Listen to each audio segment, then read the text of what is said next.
सभी साथियों का एक बार फिर से स्वागत है आपके अपने YouTube चैनल उत्कर्ष स्टडी पे। और दोस्तों आज की इस राजस्थान करंट अफेयर की क्लास में हम फरवरी माह के बहुत ही चुनिंदा क्वेश्चन है उन पे हम चर्चा करने वाले हैं जो आपके आगामी एग्जाम की दृष्टि से बहुत ही इंपॉर्टेंट होने वाले हैं। तो दोस्तों बिना किसी देरी के आज की इस शानदार क्लास की शुरुआत करते हैं। पहला क्वेश्चन आपकी मोबाइल स्क्रीन पे है कि 1 से 5 फरवरी 2023 को आयोजित राजस्थान इंटरनेशनल फिल्म फेस्टिवल में लाइफ टाइम अचीवमेंट अवार्ड किसे दिया गया। दोस्तों बहुत ही इंपॉर्टेंट क्वेश्चन है एग्जाम की दृष्टि से।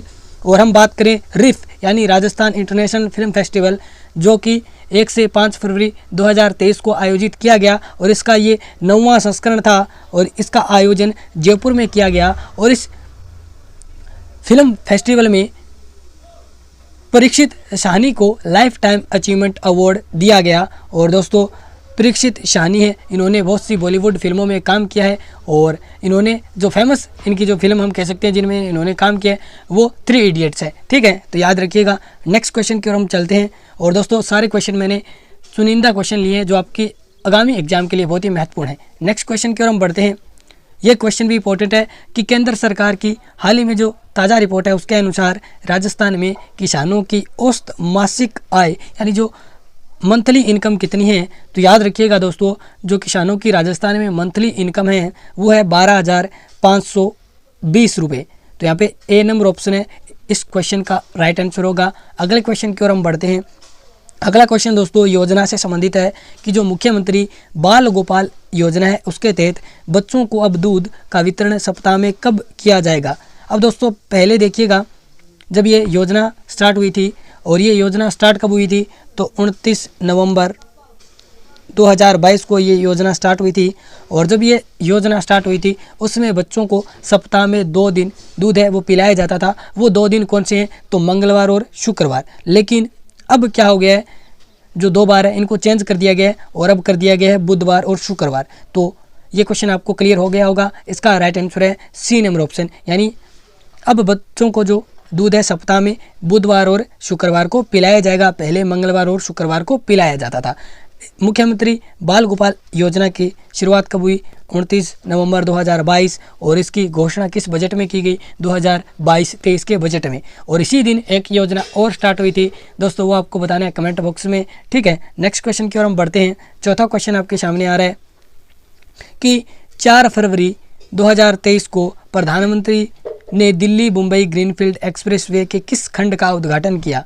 सोहाना से दौसा, बठिंडा से अजमेर, दिगावाड़ा से बांदाकुई, दिल्ली से जयपुर। तो दोस्तों 4 फरवरी 2023 को प्रधानमंत्री माननीय नरेंद्र मोदी जी ने दिल्ली मुंबई ग्रीनफील्ड एक्सप्रेसवे है इसके सोहना हरियाणा से लेके लालसोट दौसा खंड का है वो उद्घाटन किया। और दोस्तों जो सोहना हरियाणा से लेके लालसोट दौसा तक जो ये खंड है इसकी लंबाई है 246 किलोमीटर, आपको ये भी याद रखनी है। और जो आपका दिल्ली मुंबई ग्रीनफील्ड एक्सप्रेसवे है इसकी कुल लंबाई है 1386 किलोमीटर। ये भी आपको आंकड़े याद रखने हैं क्योंकि इंपॉर्टेंट क्वेश्चन बनता है।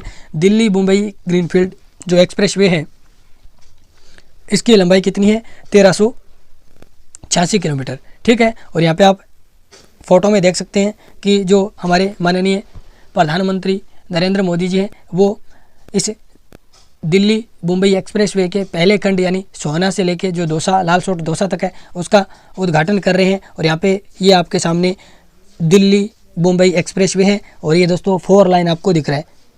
नेक्स्ट क्वेश्चन की ओर हम चलते हैं।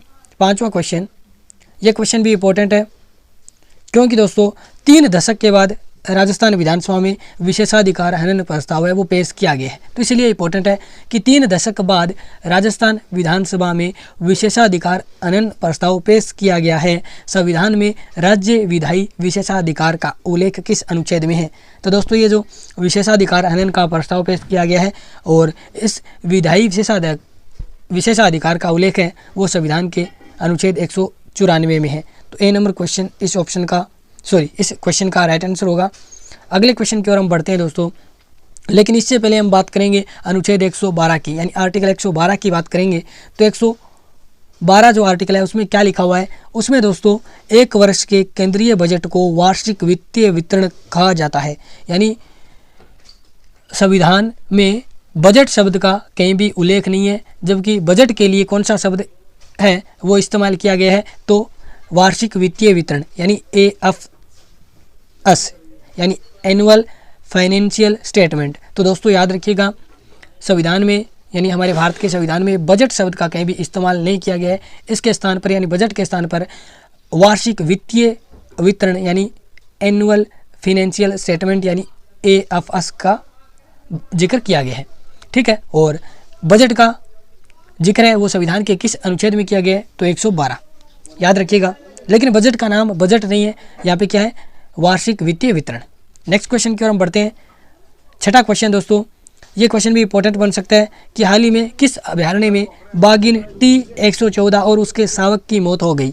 ऑप्शन नंबर 1 सरिस्का अभयारण्य अलवर, बी नंबर ऑप्शन है मुकंदरा हिल्स कोटा, तीसरा ऑप्शन है रामगढ़ विषधारी अभयारण्य बूंदी, चौथा है रणथंभौर अभयारण्य सवाई माधोपुर। तो दोस्तों हाल ही में जो बाघिन T114 है और उसकी जो शावक है इसकी मौत हुई है, और ये किस अभयारण्य में हुई है? तो रणथंभौर अभयारण्य सवाई माधोपुर में। तो डी नंबर ऑप्शन इस क्वेश्चन का राइट आंसर होगा। और दोस्तों यहाँ पे ये दिख रही है आपको फोटो में बाघिन T114, ठीक है, और इसकी हाल ही में मृत्यु हो गई है। नेक्स्ट क्वेश्चन की ओर हम बढ़ते हैं, लेकिन इससे पहले हम रामगढ़ विषधारी वन्यजीव अभयारण्य की बात करते हैं, क्योंकि ये क्वेश्चन कई बार एग्जामों में पूछा गया है।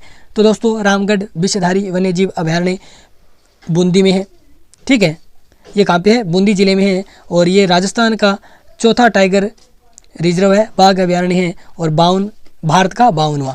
और हाल ही में भारत में कितने टाइगर रिजर्व हैं ये आप कमेंट बॉक्स में बताइएगा, ठीक है।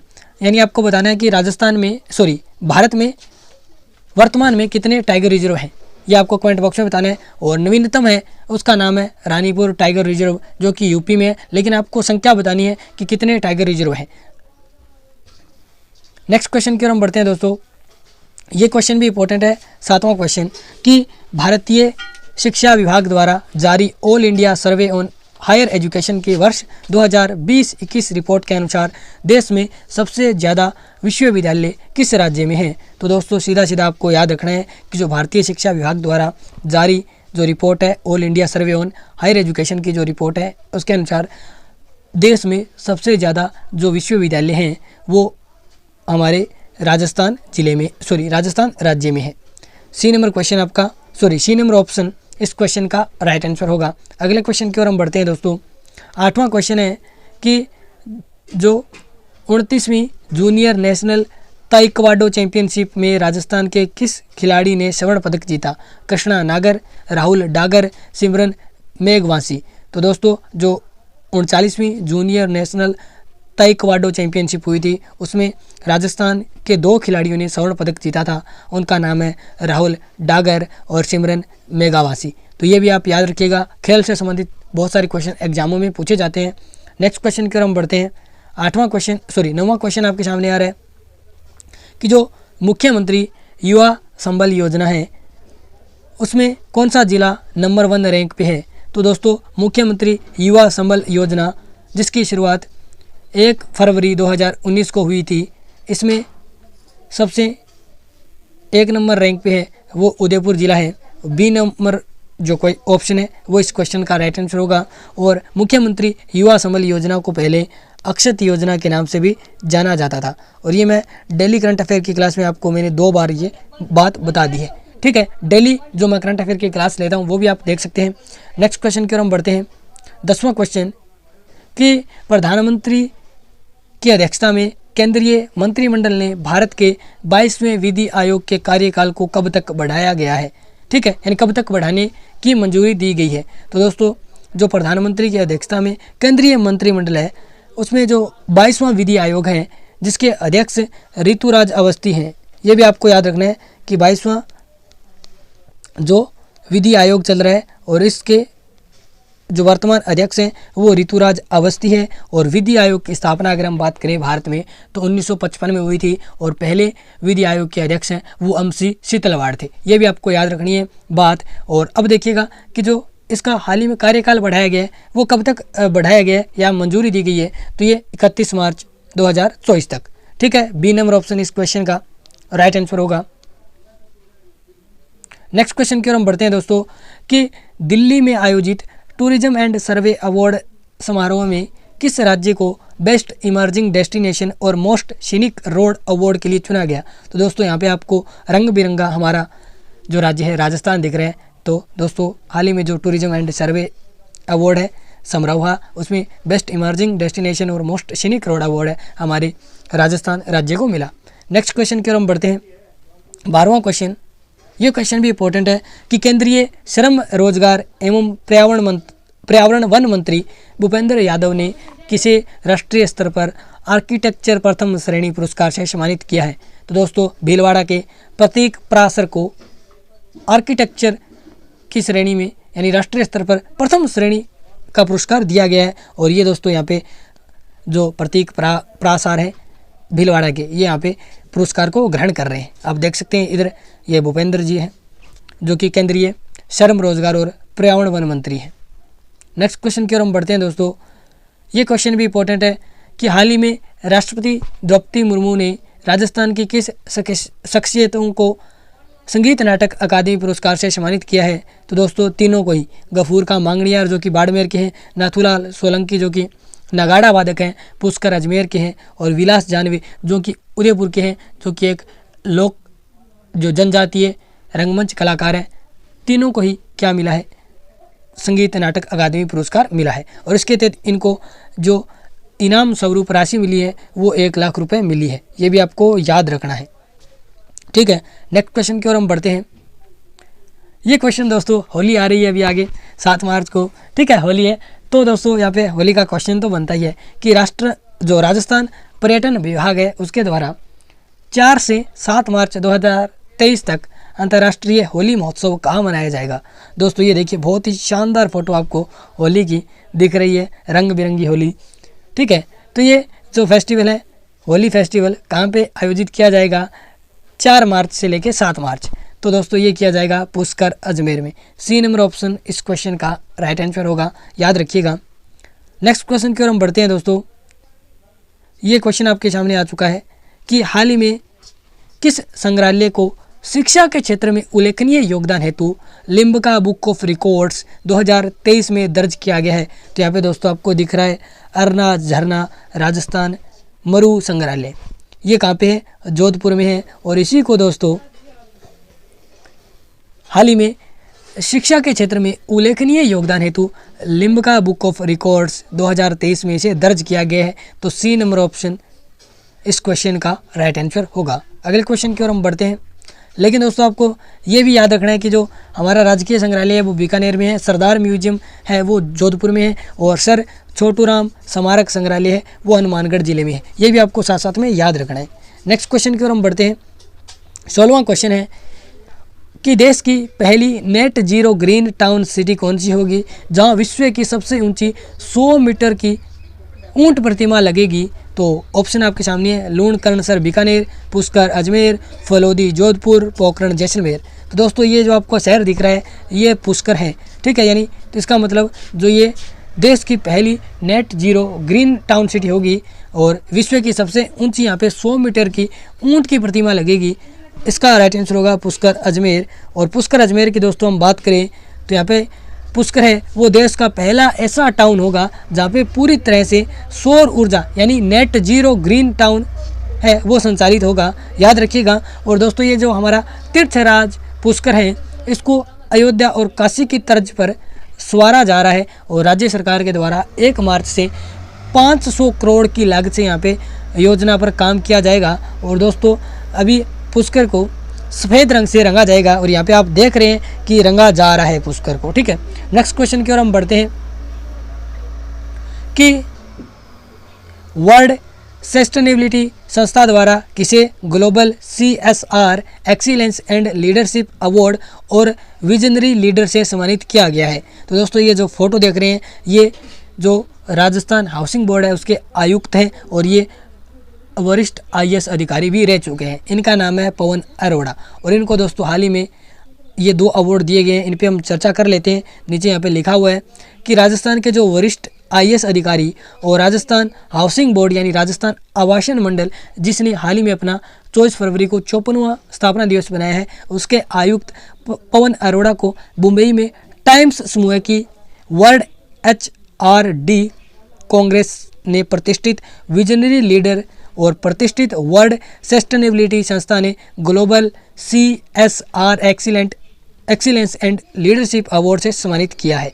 तो याद रखना है। नेक्स्ट क्वेश्चन की ओर हम बढ़ते हैं कि हाल ही में प्रधानमंत्री ने कोटा में चलाए जा रहे किस अभियान की सराहना की है। तो आप इस फोटो में देख सकते हैं, पीछे लिखा हुआ है सुपोषित माँ अभियान। ठीक है, तो हाल ही में जो कोटा में हमारे लोकसभा अध्यक्ष ओम बिरला जी ने सुपोषित माँ अभियान है, इस माँ अभियान इसकी शुरुआत की थी और इसी की प्रशंसा है वो हाल ही में प्रधानमंत्री माननीय नरेंद्र मोदी जी के द्वारा की गई है। तो यहाँ पे सुपोषित माँ अभियान, सी नंबर ऑप्शन इस क्वेश्चन का राइट आंसर होगा। अगले क्वेश्चन की ओर हम बढ़ते हैं। ये क्वेश्चन है कि हाल ही में राजस्थान बूशो संघ का अध्यक्ष किसे बनाया गया है। दोस्तों ये यहाँ पे खेल देख सकते हैं फोटो में आप, ये बूशो खेल है। अगर आपने नहीं देखा है तो ये आप देख रहे हैं, ये आपके सामने जो फोटो है इसमें ये दोनों क्या खेल रहे हैं, वुशो खेल रहे हैं। तो इसी हमारा जो राजस्थान बूशो संघ है उसका अध्यक्ष किसे बनाया गया है। पवन अरोड़ा की अभी हमने बात की, इन्हें विजरी जो लीडरशिप और जो CSR अवार्ड दिया गया था। इसके अलावा दोस्तों यहाँ पे ये जो फोटो दिख रही है ये है हीरानंद कटारिया और इन्हें हाल ही में राजस्थान वुशो संघ का अध्यक्ष बनाया गया है। ठीक है, किसको, हीरानंद कटारिया को। बी नंबर ऑप्शन है वो इस क्वेश्चन का राइट आंसर होगा। और ये दोस्तों यहाँ पे आप देख पा रहे हैं हीरानंद कटारिया। नेक्स्ट क्वेश्चन की ओर हम चलते हैं। 20वां क्वेश्चन कि केंद्रीय शिक्षा मंत्रालय के अनुसार राजस्थान के कितने प्रतिशत स्कूल इंटरनेट सेवा से जुड़े हुए हैं। तो सीधा सीधा आंकड़ा आपको याद रखना है। केंद्रीय शिक्षा मंत्रालय के अनुसार राजस्थान के 53.5% जो स्कूल है वो इंटरनेट सेवा से जुड़े हुए हैं। 21 नंबर क्वेश्चन कि केंद्रीय वन पर्यावरण मंत्रालय ने चीता प्रोजेक्ट के लिए कुन्नू के अलावा राजस्थान के किस वन्य जीव संरक्षण क्षेत्र को चीतों के पुनर्वास हेतु चिन्हित किया है। तो दोस्तों ये जो तीनों आपको अभयारण्य दिख रहे हैं यहाँ पे चीता प्रोजेक्ट के तहत कुन्नू नेशनल पार्क जो कि छत्तीसगढ़ में, इसके अलावा राजस्थान के तीनों अभयारण्यों में भी चीतों का पुनर्वास है किया जाएगा और इनको हाल ही में चिन्हित किया गया है। कौन कौन से अभयारण्य हैं, तो मुकुंदरा हिल्स जो टाइगर रिजर्व है, भैंसरोडगढ़ वन्य अभयारण्य है और शेरगढ़ अभयारण्य है। इन तीनों को ही चीतों के पुनर्वास हेतु चिन्हित किया गया है। 22वां क्वेश्चन देखिएगा, ये क्वेश्चन भी इंपॉर्टेंट है कि पश्चिमी राजस्थान का पहला ऑल वेदर स्विमिंग पूल कहाँ बनाया गया है या फिर कहाँ बनाया जाएगा। तो दोस्तों पश्चिमी राजस्थान का पहला ऑल वेदर स्विमिंग पूल है वो आपका बनाया जाएगा जोधपुर में, याद रखिएगा। और राज्य का पहला ऑल वेदर स्विमिंग पूल कहाँ पे है, वो आपका है जयपुर में। दोनों क्वेश्चन याद रखने हैं कि राज्य का पहला all weather swimming pool Jaipur में है, जबकि पश्चिमी राजस्थान का पहला all weather swimming pool Jodhpur में है। ए नंबर जो ऑप्शन है इस क्वेश्चन का राइट आंसर होगा। 23 नंबर क्वेश्चन दोस्तों देखिएगा कि जो राज्य कृषि मंत्री हैं उन्होंने प्रधानमंत्री फसल बीमा योजना के तहत किस अभियान की शुरुआत की है। तो दोस्तों यहाँ पे आप देख पा रहे हैं ये पोस्टर कि जो ग्राम पंचायत कालख जोबनेर जयपुर में है, यहाँ पे कृषि मंत्री लालचंद कटारिया ने प्रधानमंत्री फसल बीमा योजना के तहत मेरी पॉलिसी मेरे हाथ अभियान है उसका शुभारंभ किया है। तो याद रखिएगा दोस्तों क्वेश्चन इंपॉर्टेंट है। और ये कहाँ पे किया गया है, तो ग्राम पंचायत है कालख जोबनेर जयपुर में। ठीक है, उसके द्वारा हाल ही में प्रधानमंत्री फसल बीमा योजना के तहत मेरी पॉलिसी मेरे हाथ अभियान है उसकी शुरुआत की गई है। और राज्य के कृषि मंत्री कौन है, तो लालचंद कटारिया। नेक्स्ट क्वेश्चन की ओर दोस्तों देखिएगा, 24 नंबर क्वेश्चन आ रहा है कि हाल ही में राजस्थान के किस जिले में पहली बार शस्त्र संग्रहालय का निर्माण किया जाएगा। बहुत ही इंपॉर्टेंट क्वेश्चन है। और दोस्तों यहाँ पे ये आपको एक फ़ोटो दिखाई है मैंने, जो शस्त्र संग्रहालय कैसा दिखाई देता है। यहाँ पे देख सकते हैं कि बहुत सारे हथियार हैं वो यहाँ पे टंगे हुए आपको दिख रहे हैं। और दोस्तों ये जो राजस्थान का पहली बार ये यहाँ पे राजस्थान में शस्त्र संग्रहालय बनाया जाएगा और ये राजस्थान के अलवर जिले में बनाया जाएगा। डी नंबर ऑप्शन इस क्वेश्चन का राइट आंसर होगा। अगले क्वेश्चन की ओर बढ़ते हैं और आज का दोस्तों लास्ट क्वेश्चन है, बहुत ही इंपॉर्टेंट क्वेश्चन है कि research institute of organic agriculture के FIBL सर्वे 2022 की रिपोर्ट के अनुसार देश में जैविक कृषि भूमि क्षेत्र में राजस्थान का कौन सा स्थान है? तो दोस्तों राजस्थान का तीसरा स्थान है, यानी जो ऑर्गेनिक जो फार्मिंग होती है उसके कृषि भूमि में विस्तार हेतु, यानी राजस्थान का कौन सा स्थान है देश भर में? तो तीसरा स्थान है। और दोस्तों यहाँ पे विश्व की अगर हम बात करें तो अर्जेंटीना प्रथम स्थान पे है और अर्जेंटीना ने सर्वाधिक 7.81 लाख हेक्टेयर जैविक कृषि क्षेत्र में वृद्धि हुई है, विस्तार किया है। और इसके बाद उरुग्वे का नाम आता है जिसने 5.89 लाख हेक्टेयर जैविक कृषि क्षेत्र में वृद्धि हुई है। और इसके अलावा भारत की अगर हम बात करें तो ये पहले नंबर पे है अर्जेंटीना, दूसरे पे उरुग्वे और तीसरे पे हमारा भारत। तो भारत ने हाल ही में 3.59 लाख हेक्टेयर जो जैविक कृषि भूमि है इसका इजाफा किया है। नेक्स्ट क्वेश्चन की ओर हम बढ़ते हैं दोस्तों, और यहाँ पे क्वेश्चन आता है कि राजस्थान का पहला जैविक जिला कौन सा है? तो राजस्थान का पहला जैविक जिला है वो डूंगरपुर है। और अभी मैंने आपको बताया कि जो ये जैविक कृषि की जो भूमि क्षेत्र में विस्तार की जो ये रिपोर्ट थी इसमें राजस्थान का कौन सा स्थान है? तीसरा स्थान है। और पहला स्थान अगर हम भारत में बात करें तो छत्तीसगढ़ का है, ठीक है, पहला स्थान भारत में छत्तीसगढ़ का है और दूसरा स्थान है एमपी का और तीसरा स्थान हमारे राजस्थान का। इसी प्रकार भारत में विश्व में अगर हम बात करें तो पहला स्थान अर्जेंटीना, दूसरा उरुग्वे जो कि दोनों ही दक्षिणी अमेरिकी देश हैं, उसके बाद में हमारे भारत का नाम आता है तीसरे नंबर पे। तो दोस्तों ये थी हमारी आज की राजस्थान करंट अफेयर की क्लास, जिसके अंतर्गत हमने फरवरी माह के बहुत ही चुनिंदा क्वेश्चन है वो किए। और ये क्लास आपको कैसी लगी आप कमेंट बॉक्स में बताइएगा और अपने दोस्तों के साथ इस क्लास को शेयर कर दीजिएगा। धन्यवाद दोस्तों, मिलते हैं और राजस्थान करंट अफेयर की क्लासों के साथ। धन्यवाद।